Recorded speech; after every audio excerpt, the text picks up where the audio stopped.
Ano ang hinahanap ni Master LDT sa isang pulet o inahin na papasa bilang breeding material?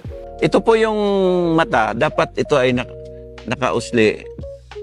Tapos mapula siya. And then wala siyang wala kang makita na puti dito sa dulo. Para ma-determine mo na mataas ang pedigree. Parang punong-puno siya ng mata lahat.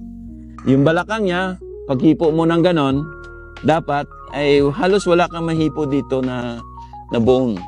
Dito, kabilaan. Pag ganon mo, parang smooth lang. No? And then, ang paa, dapat naka-align yan. Ganyan, no? Naka-align. Yan. Naka-align.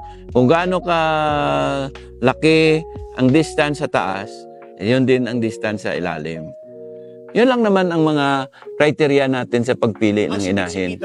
Ang sipit-sipitan, hindi mo yan ma-determine because pagka maglilay egg na yung inahin, bumubuka na yan. So malayo na yan dito sa tinatawag na main bone dito sa may dulo, no?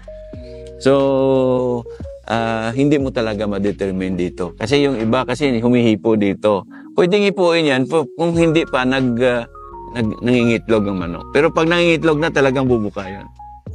May mga bloodline na talagang matataas itong buntot. Ganyan ang buntot, no? May bloodline naman na 45 degrees. 45 degrees.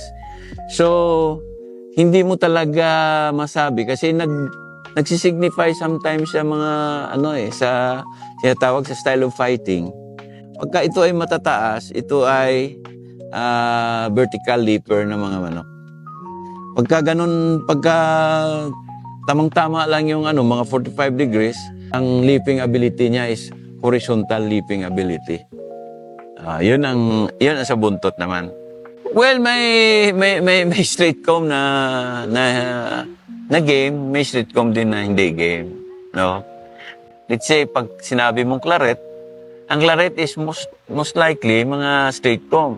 But some clarets, pag tinamaan mo, iiwanan ka talaga. Kaya lang, hindi mo rin maitapon ka agad yan. Dapat hanapan mo ng ibang linya para makorek mo siya. Para makuha mo rin yung style of fighting ng claret. Yung cutting ability niya, yung agility niya, napakagaling. So, kagaya niyan sa lemon. Anong make-up ng lemon? Ang lemon is a three-way process. Ilang percent ang claret out of sa lemon. No? It's a three-way cross, tsaka magagaling yung mga lemon.